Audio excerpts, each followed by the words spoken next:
Last time on DragonBall Z. Yep, cancel our power down. Sure, we don't have access to Vegeta. I'm spamming houses. Just because I can deal with them easier doesn't mean they don't hurt. Look at T-Rex!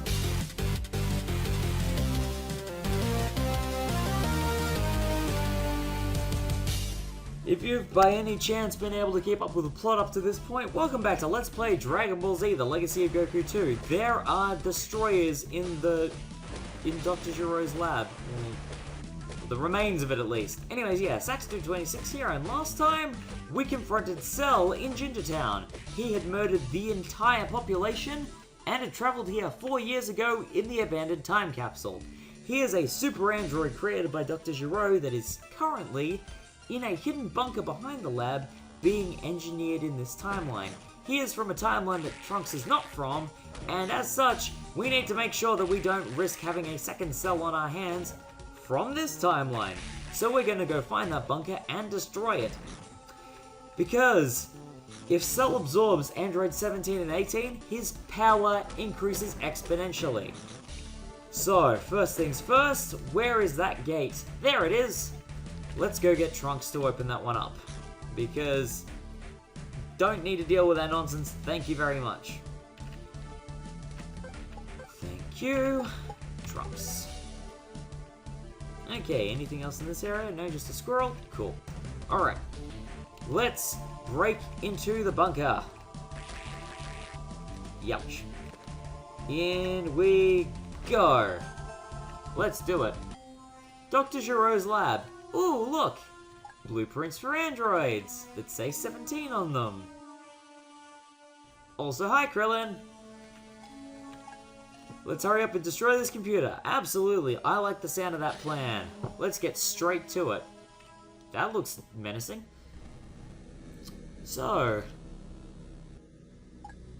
this has to be Cell in his larval form. So he's currently has a physical core that is floating in the goop there, but he is being engineered to be at the state that we just fought him in last part.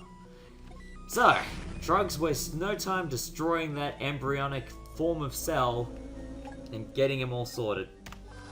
Could I have scanned him? No. Okay. Not that I would have been able to do anything beforehand anyway.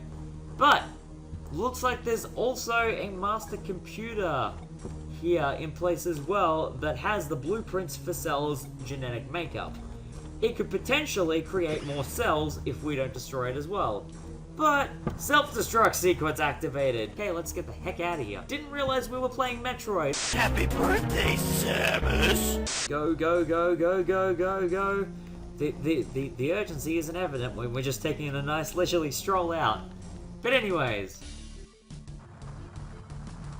With a quick earthquake, the lab collapses. Now, every trace of Cell and Dr. Giro's research has been completely eradicated.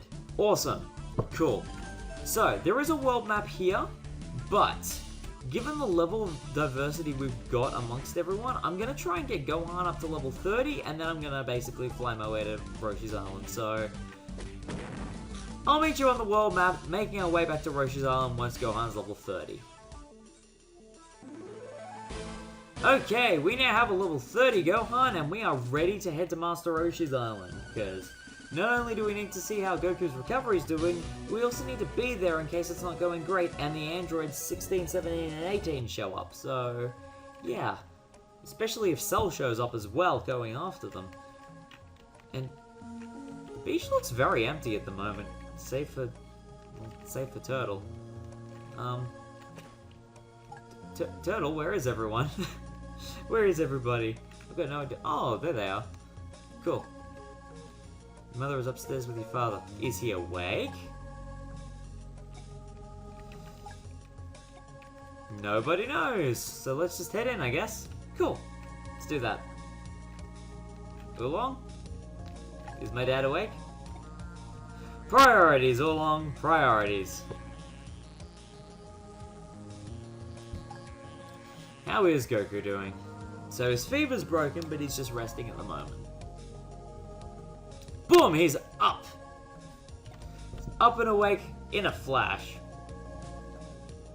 Aww. the excitement, and Goku has finally recovered from the heart virus.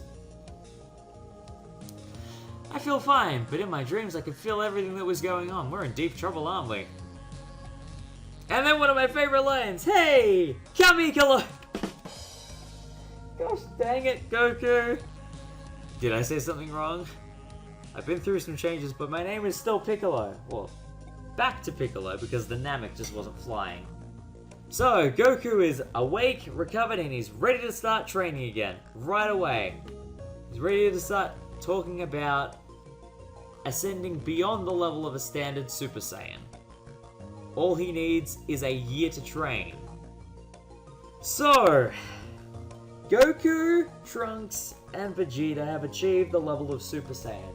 But in order to defeat Cell, they need to ascend beyond the level of a standard Super Saiyan to a level that is legendary.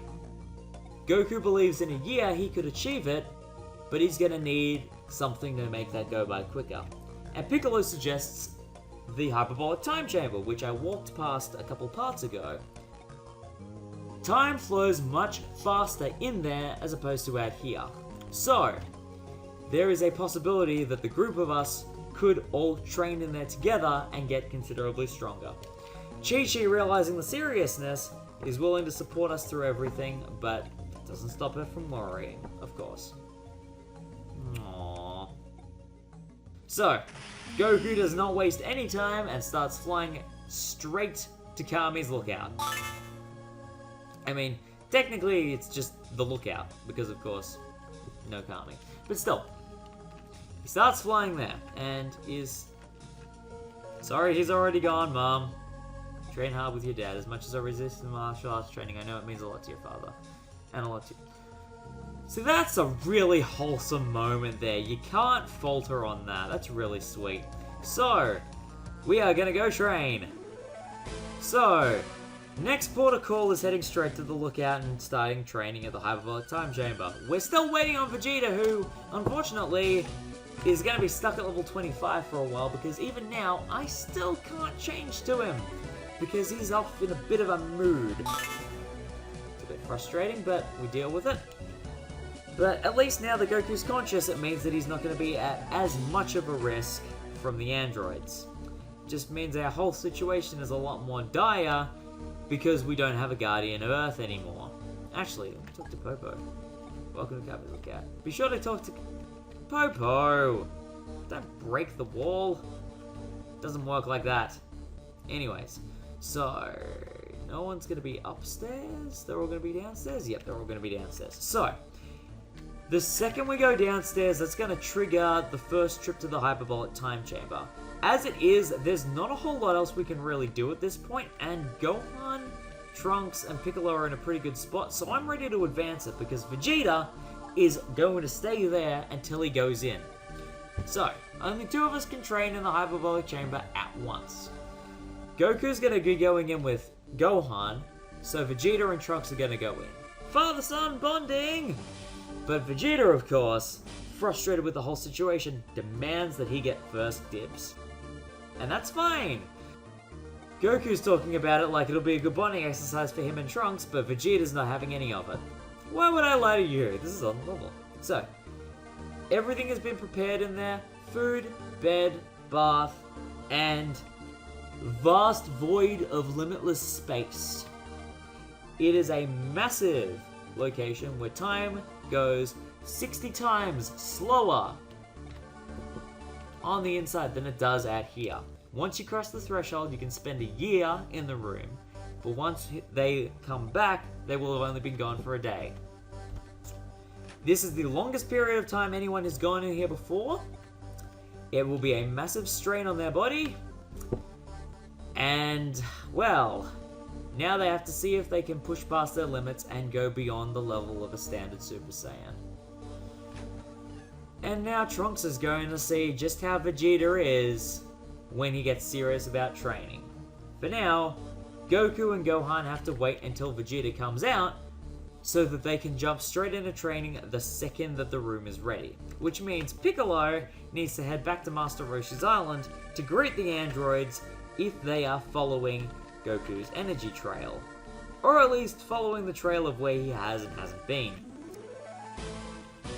So we're in a position now where the only thing we can really do to put ourselves forward is either over-prepare for the android's arrival on Master Roshi's island, or just advance the plot. And as it is, Piccolo's in a pretty good place leveling-wise.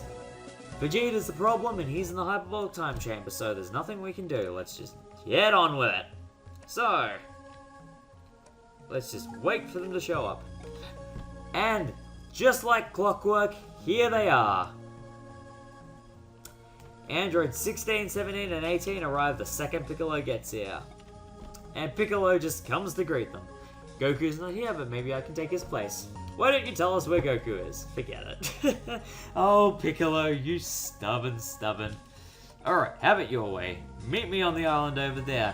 Key thing to note, while everyone has abandoned the island, us coming here to greet them, it's not just us, it's also Krillin, Tien, Yamcha, and to a lesser extent Master Roshi as well, because of course it's his island. But the second we get that flight charge, they're worried. Vegeta wasn't able to handle Android 18, so how is Piccolo going to be able to handle Android 17? They're pretty on par in terms of strength, but Piccolo's not willing to back down. And he's at a much higher fighting level than what he was at before. So first things first, let's take advantage of the chance to scan all three of the androids. And just get that over with. Get a distance away from Android 17. And Super Namek it all up. And show off Scattershot by shooting it at a tree. So yeah, really powerful, very strong energy blasts. Unfortunately, they can be cancelled out by any other normal energy blast as well. So there is a limit to what it's good for. It also does really eat through energy, so especially if you're using Super Namek, it's not the best strategy to use. It's much better as a crowd clearer, or if you can get in a good position to use it at point blank range, it can deal a pretty hefty amount of damage right in their face. But especially for Androids 17 and 18, I always find that the best way to fight them is honestly just hand to hand. Because just energy is best spent putting into something that can give you a good buff. Like, yes, maybe Special Beam Cannon, but because it's got so much of a push to it, it's just a lot easier to work on melee, actually. I just find is the easiest way, especially with 17 here. But the amount of damage he's dealing is causing a bit of a problem, so I may actually end up using a Zenzu Bean in this fight, because as much as I'm at a pretty decent level, 17 is still a bit of a problem. Okay, stop that. Let's get a bit of health healing going on here. Jeez, can't even stay super Namek for more than 10 seconds. Come on. Come on. Let's go. There we go. The earth is shaking from the fight.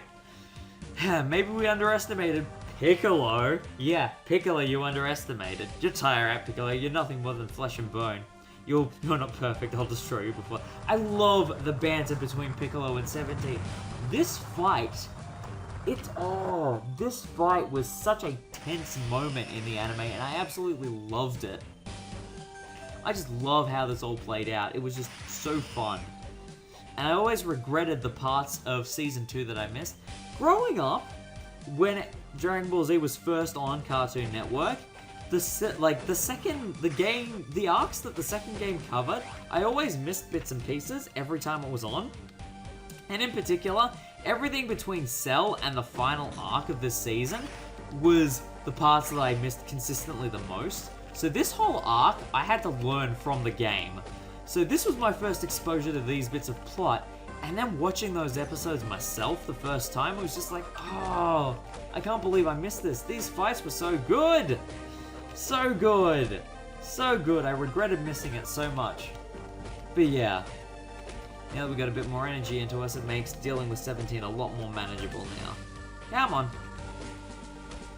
But as it was just to help get our health back a little. Oh, would you stop it? Look at it this way. 17's fairly straightforward to deal with. All you gotta do is just basically play it out nice and, like, play it out smart and don't get too cocky in terms of what you can and can't do in terms of holding your own, basically. But now we've just got to basically not pull any punches and just deal with it as it comes. And now, it's just got to keep dealing more hits in on 17. And come on, come on, come on. Jeez, that's not good. Yeah, I'm going to have to use the Zenzu Beam. Alright. One Zenzu down, but I've got the fish to go get another one, so yay. And with that, we've at least dropped him to his knees. Piccolo was supposed to be nothing. Why the change? There is a simple explanation. Piccolo is not alone. What the heck's that supposed to? And he just keeps punching. I just love that. It's like, what is that meant to mean that Piccolo is not alone? Because Kami's in there. And again, so is Nail. Point being, I love how they don't even elaborate. But yeah, the fight continues on. More of the same, more of the same, more of the same. 17 definitely underestimated Piccolo as the non-Saiyan of the group. And he's holding his own against them way better than Vegeta was against 18, which is the real kicker. Dropped him to his knees once again, twice in that fight. So Piccolo's got the solid advantage going here. And then 18 and 16 try and kind of even out the odds. And then the sinister music kicks in. Cell has caught up with us. And 17 and 18 do not know who Cell is. That's the key thing. He was the super android, but they know nothing of his existence. 17 amazingly efficient. And 18 poetry in motion. I would love to see your dinosaur. And then he just kind of stops and he's like, wait, what? He must be one of Jiro's earlier lessons. And Piccolo's just freaking out. He's just like, you're here and you take them and you're perfect and stronger. Stop. And 17's just like, we're in the middle of a fight, guy. Back off. Piccolo's priority has changed. I'm not dealing with killing the androids now. I'm dealing with getting you away from them. And 16's sensing the seriousness in the situation. Cell, meanwhile, is just being like, camaraderie, familyness, we're designed to fit together as parts of a puzzle. But unfortunately, with that sort of grotesque, bug-esque sort of sinister tone to it. And 17's just like, oh, so Dr. Giro wanted us all to be part of the same whole. No thank you. The good doctor was a waste of space. And 16's basically being like, don't placate him, run. And Piccolo's priority has changed to focusing on Cell. Key thing! We were able to hold our own against Cell before, but he literally knocked us out with one punch. Because we're tired from the fight against 17. But one thing Cell didn't count on was 16 getting in the way and protecting 17 and 18. But there is no way that he believes he can hold off Cell. That was only enough to knock him out. It is imperative you run away from this place immediately. And then this happens. Caught off guard by the arrival of Cell, Android 17 has been absorbed. Is this the end for planet Earth? Find out on the next exciting episode of Dragon Ball Z.